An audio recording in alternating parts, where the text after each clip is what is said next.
Пехота России пошла в атаку. Крупное наступление с 3 сторон. Военные зашли в новый город. Командный пункт спецназа уничтожен. Атака на силы Федеральной службы безопасности РФ. Гибель офицеров. Где и как? Впервые практически за 3 года армия РФ меняет тактику. Внезапная атака с моря. Максимальное приближение к берегу. Миллиарды евро Украине, а возвращать будет Россия. Детали кредита Киеву и нового пакета санкций. Тимати, директор Эрмитажа, Беларусь и лица, связанные с ВПК, под прицелом ЕС. Как Москву хотят заставить платить? Немецкие войска на Ближнем Востоке. Берлин готовит флот к переброске.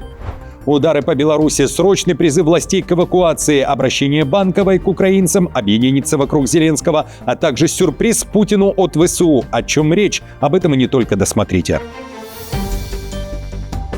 Друзья, всем привет! Это «Время Прядкул». Коротко, четко и по делу о том, о чем говорят в мире. Спасибо, как всегда, за поддержку. Начинаю.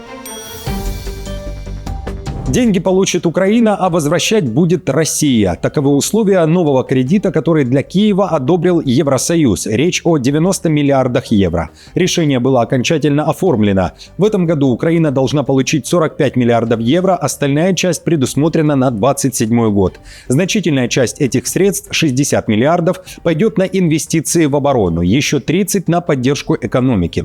Финансирование связано со строгими условиями для Украины. Соблюдение верховенства права, включая борьбу с коррупцией. Погашать кредит будут за счет репараций, которые Россия должна выплачивать Украине, указано на сайте Европейского совета. Также Евросоюз оставляет за собой право использовать замороженные российские активы. Урсула фон дер Ляйен сделала такое заявление. Сегодня хороший день для Украины и для Европы.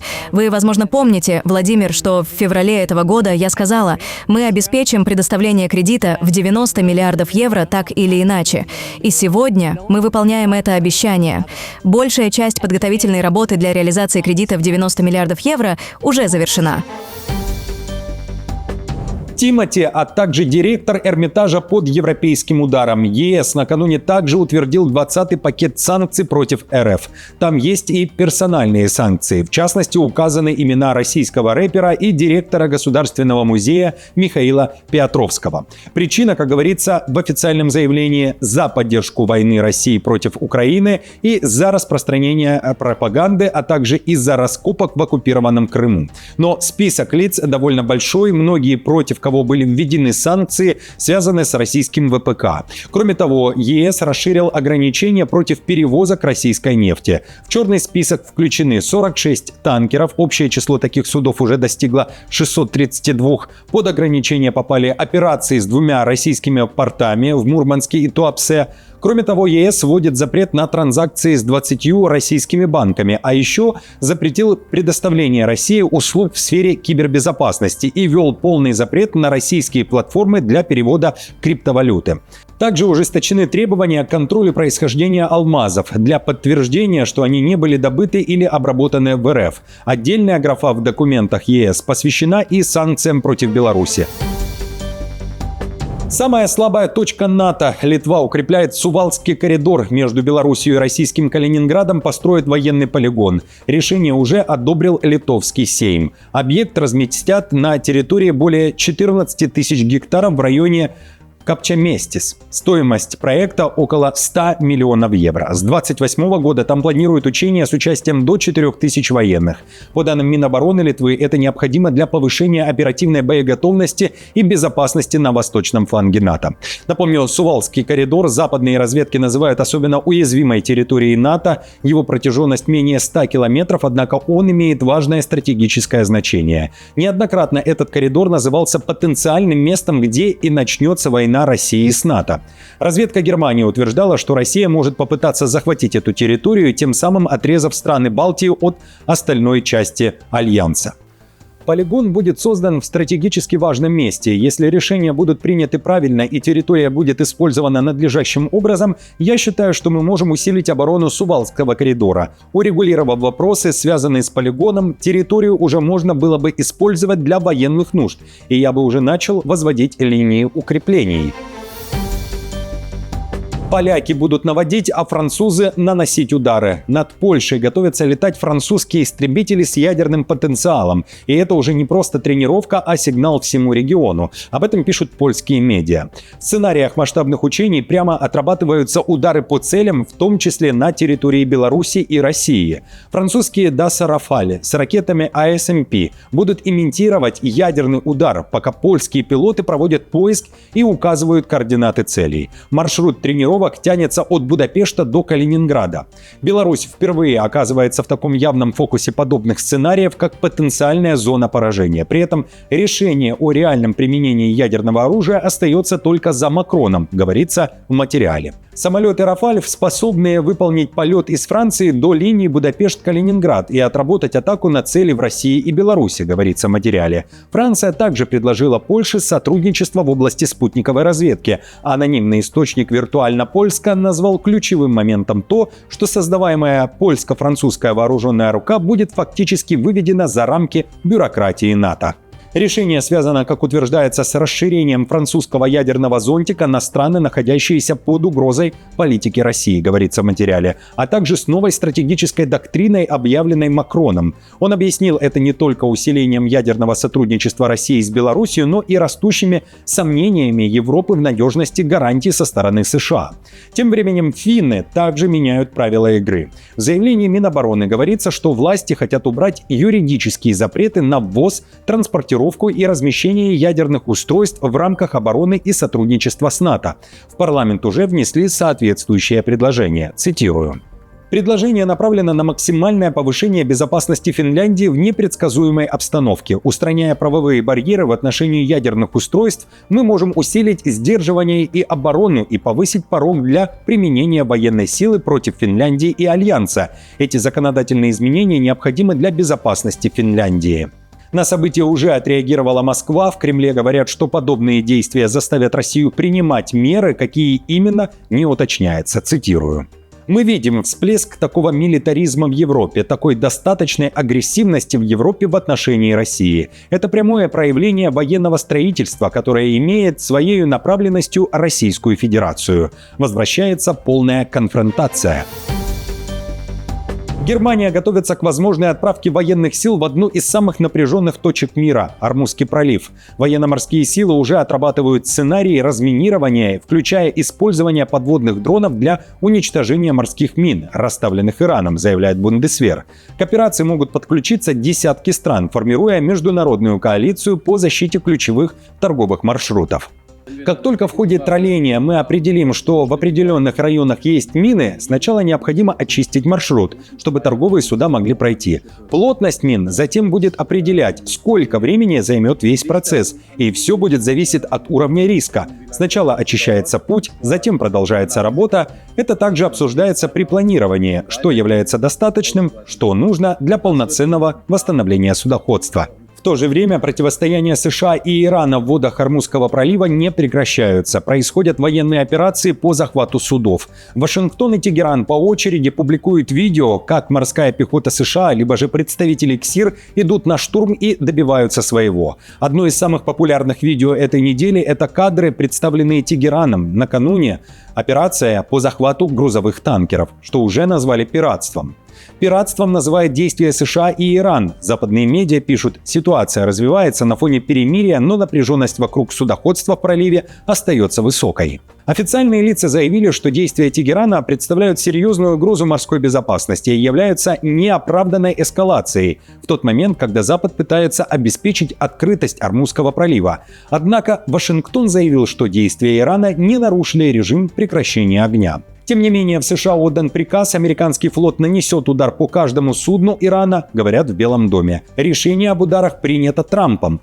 Я приказал военно-морским силам США открывать огонь на поражение по любым лодкам, даже самым малым, а их военно-морские корабли, все 159 уже на дне моря, которые устанавливают мины в водах Ормузского пролива. Не должно быть никаких колебаний. Кроме того, наши тральщики прямо сейчас очищают пролив от мин.